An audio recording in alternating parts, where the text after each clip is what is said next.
Okay, good morning, guys. My name is Gavin. Welcome to Alphachain's weekly market review. It is Monday, the 4th of April. Happy new month. Happy Mondays. So what we're going to do is going to cover some of the key events from last week's session, and then we'll look at the markets for the week ahead. So let's start with actually something that came out over the weekend and overnight, most specifically, some Chinese news. So let me switch over to my screen here. Just give me a moment. Okay. So what I've heard, if I just come over to Indicom, focus on this market here. So what we're looking at is the Hang Seng. No, we don't want to look at it on the 1 minute, but let's have a look on the hourly time frame. And we've had a bullish start to the week ahead. Okay, so we've heard some news about Chinese regulators over the weekend making changes to the rules regarding confidentiality and allowing US auditors to access sensitive financial information from certain companies, right? And this has actually led to a bit of positive movement in the Hang Seng and the broader Asian Pacific markets. And most importantly, it had an impact on technology stocks. So we've seen for the likes of Alibaba, Neo, you're going to see those technology stocks do rather well. But also remember, they're cross-listed as well. So they're not just listed in the US markets, they may be also listed in Asian markets as well, in the Hang Seng. So some of the Hang Seng stocks definitely outperformed. So that's one to look into from the start of this week. So yes, now the question is this, are Chinese regulators easing those original tensions that we saw at the beginning of this year, right? So that's what we're seeing at this current moment. Apart from that, let's have a look at last week. So if we switch back over, look at sort of some of the global markets, mostly equities and a couple of commodities over here. Last week was relatively a quiet one if you think about it. I mean, there was nothing significant to expect from the markets, except for obviously on the Ukrainian front, what was taking place there. Let me just make sure all participants are muted. Yes, so the most important part to last week's trading session was obviously the ongoing peace talks that were taking place between Ukraine and Russia. We had Turkey's Erdogan being the middleman, being involved in this. We even had some oligarchs, Russian oligarchs. One you may know of, Roman Abramovich, Chelsea's, is he a past owner or co-owner still? Is he still the owner of Chelsea? I'm not sure. There was discussions of him handing it over to the trust, but then that was questioned. Does he want to give that up? Does he want to give that up? I don't think he does, especially if he's gone into the meetings with this between Russia and Ukraine. And then there was discussion of him being poisoned or something as well. So I'm not sure about those claims that were being made, but him being in the talks there certainly shows that he's not looking to give up or be sidelined in any way. He wants to be involved. He wants to show globally that he wants a positive outcome from this, right? So yeah, I mean, okay, so we've got this Ukrainian sort of situation ongoing. There's been no reduction in artillery uses, but most importantly, there is some discussions taking place. Let's hope for the best there, right? And then I think the other part to last week's trading session was crude oil. Crude oil also, well, I'll probably discuss that in a little while. But what I would like to do first of all, actually, is we'll do this by what I thought was quite important. The first one, if I come over to this, hang on, my economic calendar, we'll go to last week. Last week, there was one data that was most anticipated, which was, of course, the non-farm payrolls. Okay, so non-farm payrolls came out, and it did come out much better than, well, not forecasted, but then if you're just looking at the numbers, over 400,000. Okay, over 400,000. These are strong numbers. These are strong numbers. What I'm going to do is probably let's discount some of that information there. Right, that's what we're saying. Okay, so let's get rid of some, obviously, what taken place with COVID. So we just want to remove some of that. But if you just focus from 2021 to where we are now, these are very strong numbers. If you look at these orange lines are showing what was expected. I mean, most recently, we've actually done really well. Well, the US has done very well in the job markets. So much so that I believe that the Federal Reserve are going to really use this as a way of potentially raising rates by 50 basis points in the upcoming meeting. So the expectation of a 50 basis point rate hike at the next meeting is a much higher probability than the lower amount of 25 basis points. Have a look at the CME Fed tool in regards to what they have outlined as the probability of a 50 basis point rate hike. But I think it is at the higher end. It is at the higher end. So I am expecting a 50 basis point rate hike at the next meeting. But this is just indicating that a very strong economy overall in the US, okay? Strong inflation, good jobs report, right? GDP has not been impacted at this current moment. Oil's okay at the moment where it is. We're not seeing it at the high end.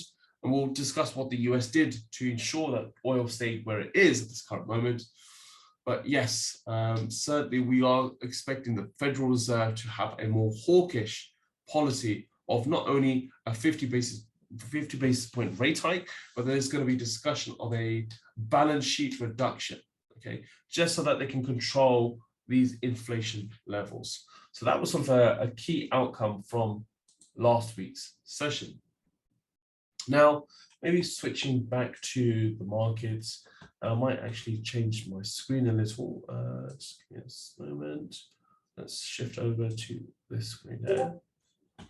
Okay, let's have a look at the FX markets. Okay, most importantly, the euro, in my opinion, right? So the euro is certainly feeling the pressure. It is certainly feeling the pressure, right? Just looking at from what's happened so far, I think the pressure is coming down. It's twofold, right? First, you have the Russia-Ukraine situation. But most importantly is, of course, Russia is a massive exporter of oil and gas into the European markets. And of course, you know, that's going to be having a much larger impact in the Eurozone. So even though we're seeing that there may be a resolution in the Ukraine, with the Ukraine crisis that's taking place, but it needs to be confirmed. It hasn't been confirmed, but the euro's certainly taken a hit from that so far. So we had a quite a positive surprise from last week's session with the Eurozone CPI coming in hotter than expected. Let's see if I can just bring that up. Just in a moment. Just switch that over to the right screen. So looking at the Euro CPI, just having a look at the moment now.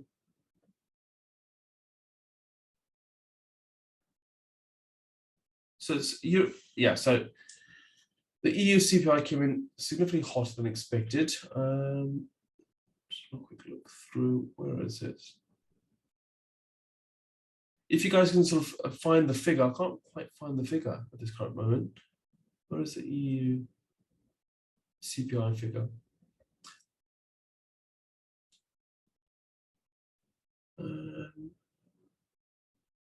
Yeah, if you guys know what the CPI figure was from last week, just have a quick look at the economic calendar.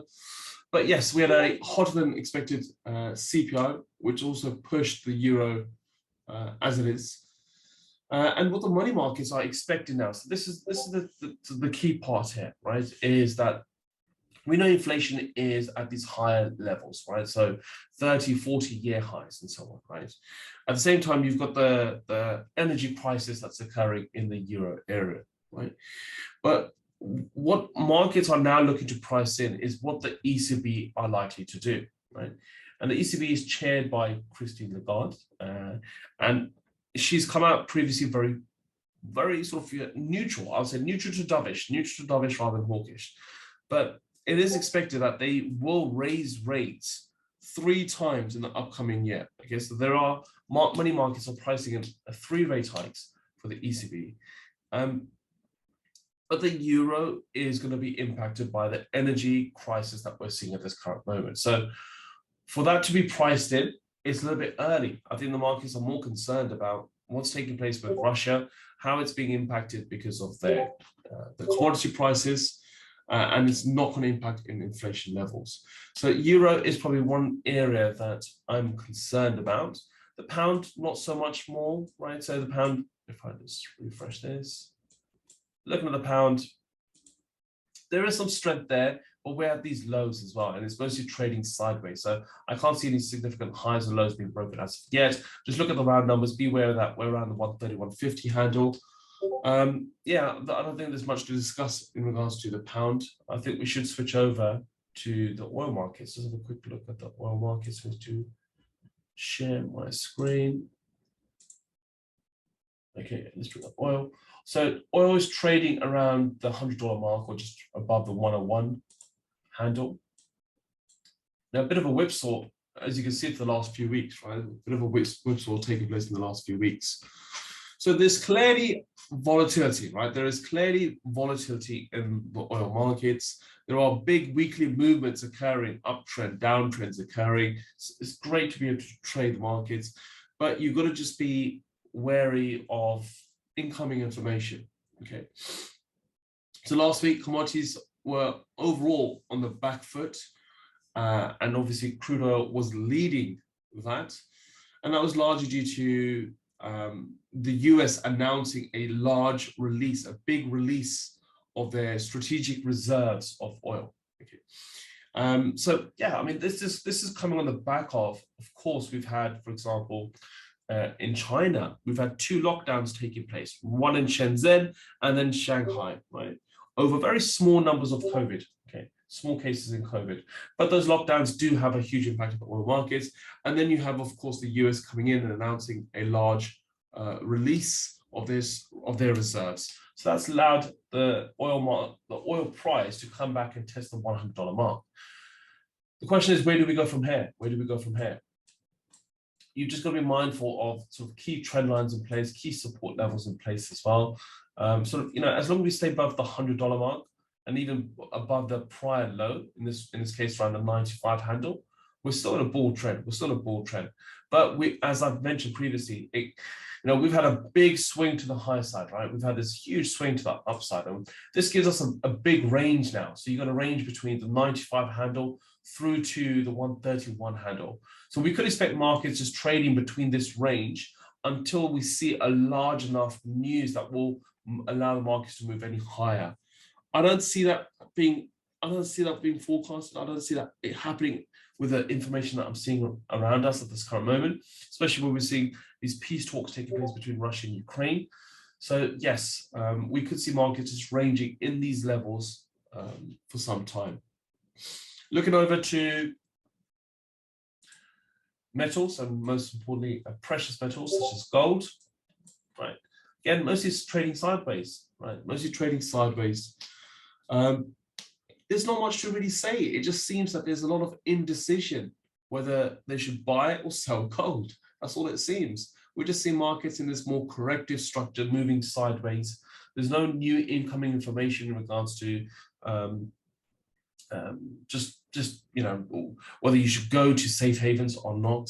So yeah, it's something that I'm not too concerned about. Gold just staying in this region here, around the 1930 handle and ranging in this region, it's fine. Just have your support resistance levels in place. When the breakout occurs, make sure you have alerts in place to signal a buy or sell opportunity. And just overall looking at equity markets, we'll come back over to the equity markets. Now, what was quite important to just zoom in. Yeah. So I've mentioned some of these key levels from early on last week, right? And you can see how, well, in the S&P 500, we breached through it, but we back below it. S&P 500, the NASDAQ tested that key level resistance previously, and then fell from that point onwards. We've had the DAX a false breakout of the resistance of the trend line. Now we're back within the range, and the FTSE didn't go on to breach anything further than the resistance level, right? So it pulled back since then, and almost testing the high again. So what are we seeing in the equity markets? Overall, we've seen a very strong bullish rally. Just look at the direction that we've seen, okay? So very strong bullish rally, right? Now, of course, markets don't move in straight lines. We're going to expect it to pull back, and that's what we saw at the end of last week. Okay, so initially the first few days looked quite a positive one, and then as we moved into the new month and the new quarter, those rebalancing, of portfolios, as well as some profits being taken, saw the markets correct a little. But just looking at the bigger picture view on the 4-hour time frame, it's more of a pullback. We've just seen a bit of a pullback occurring in the equity markets, but that's not going to indicate that now we're turning into a new trend direction, more of a bear trend direction. I don't think so. We could see more upside movement if the news remains as it is, right? If incoming information comes through and it changes based on what we're seeing at this current moment, with there is more hawkish sentiment and more of a neutral sentiment in regards to the Ukraine situation. So I don't see, markets moving any lower than where we are at this current moment. I'm more bullish than bearish at this from an equity standpoint. Yeah. So let me switch over to. Hang on a moment. Just shift over to a different screen. Okay, just looking at the dollar index, and of course the 10-year yield. We've got the 10-year yield over here, fast approaching sort of the upper trend line. Bit of a correction occurring. Let me just. Yeah. So overall, the month of March has been mostly sort of moving sideways for the dollar index. So there's no great movement to the highs, but we're at sort of a key sticking level. We're at a key sticking level. We've seen the yield rise, the 10-year yield rise, right? So over the course of the month of March, we've seen the 10-year yield rise, and now it's just topping off and it's just moving more sideways. A lower high potentially being formed there. So let's see what's taking place in regards to the incoming information that comes through. But what we do know in the month of March is we've had 2 warning signals of a potential recession. The first was the 2s and the 10s, right? If you look at the difference between the 2s and the 10s, 10-year yield, we saw it invert. Okay, it did invert. Right. So we saw an inversion for the 2s and the 10s. But we also saw last week an yield inversion between the 5s and the 30s. And the last time that took place was 2006. And we all know what happened in 2008. So, now how should you take that information? There's a lot of, headlines last week coming out saying recession warning from these 2 sort of, yield inversions that are taking place. Well, here's the first key point. The markets, for there to be a high probability of a recession from this signal, it needs to remain inverted, right? And the inversion needs to take place for minimum 60 days. And that's not the case. In fact, it retreated quite quickly thereafter. Okay. So there needs to be an inversion for 60 days. We need to see that taking place over a 60-day period for there to be even a high probability of it being a warning signal in the next 12 to 18 months that there will be a potential recession. Right? That's the first key point. The second is the Federal Reserve they've got their own indicator of a recession warning, and it's not the 2s and 10s, right? Have a look into it. I may put something out there in the chat a little bit later, but there is a different yield that they look at for their warning signal of a recession, and that's not showing that it's inverted. That is not showing it has inverted. So yes, the Fed have their own version. Fed recession warning. I'm just going to.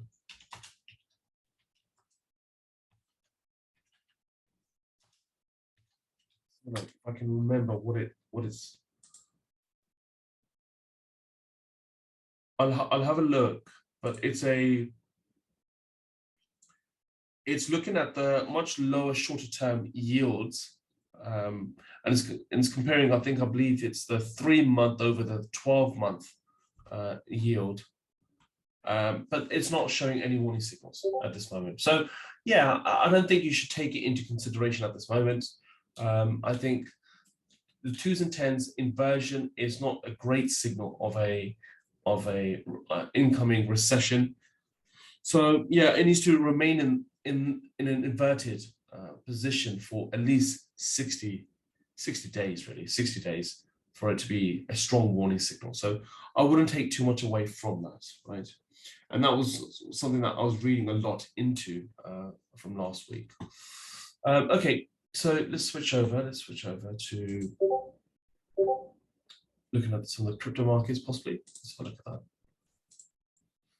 Okay, before we end the session, just looking at the crypto markets, we'll just focus on 2 crypto assets that I'd mainly trade, which is Bitcoin and Ethereum. You know, we've seen just looking at sort of where we are at this moment. Overall, we can say that March was a very strong month for the crypto space, right? So you can see sort of where we were at the beginning of March.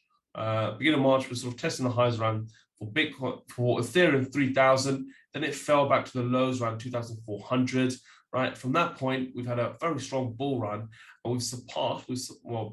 Ethereum has surpassed year-to-date sort of highs. Okay, so we're sort of year-to-date highs at this moment. So yeah, we're at the upper edges of key levels of resistance. Okay, so if we just surpassed resistance, seeing a little bit of a rejection come through with a type of candlestick being formed, but don't put too much weight on a single candlestick at this moment. I think we've had a very strong bull run. We may see a bit of correction before we have the next leg higher, right? But I mean, we're ending the quarter and the month of March in a very positive fashion. So that's what you're going to take away from this is, we're in a positive direction. Do remember, I keep saying this, the amount of times I get asked that, is Bitcoin, is it a safe haven? No, it's not. Is it inflation hedge? No, it's not. Okay. At the moment, the way you trade cryptocurrencies is based on its risk profile. That's all, right? When the market's bullish and optimistic, they're going to go for the riskier assets for the reward, and therefore cryptocurrencies is that asset class. It's a very strong risk-on asset that you would want to hold in a very positive environment, okay? And that's what we're seeing at this moment is that shift in markets' perception of how markets are, right? Less risk off, more risk on, and you're going to see Bitcoin do well and cryptocurrencies do well. So yeah, there's not enough adopters out there, and there's not enough market share for it to be seen as a safe haven, right? Think about gold's market share in comparison to Bitcoin, right? So yes, without a doubt, in the future, it may be a safe haven. It may be seen as an inflation hedge. But again, we don't have enough adoption and market share for that to be the case right now. Okay, fantastic. I mean, for the week ahead, of course, just be aware of the ongoing geopolitical matters with Ukraine. The markets are still likely to remain unpredictable and volatile. Okay, but that does bring a lot of trading opportunities. But just be considerate to the risk that you take. Okay, minimize the risk appetite that you're taking in trading the markets. Right, data-wise. We have a host of PMI data to be released this week, in addition to RBA interest rate decision as well. That's all we have. Okay, thanks guys, and I'll speak to you soon. Any questions, put it in the chat, please.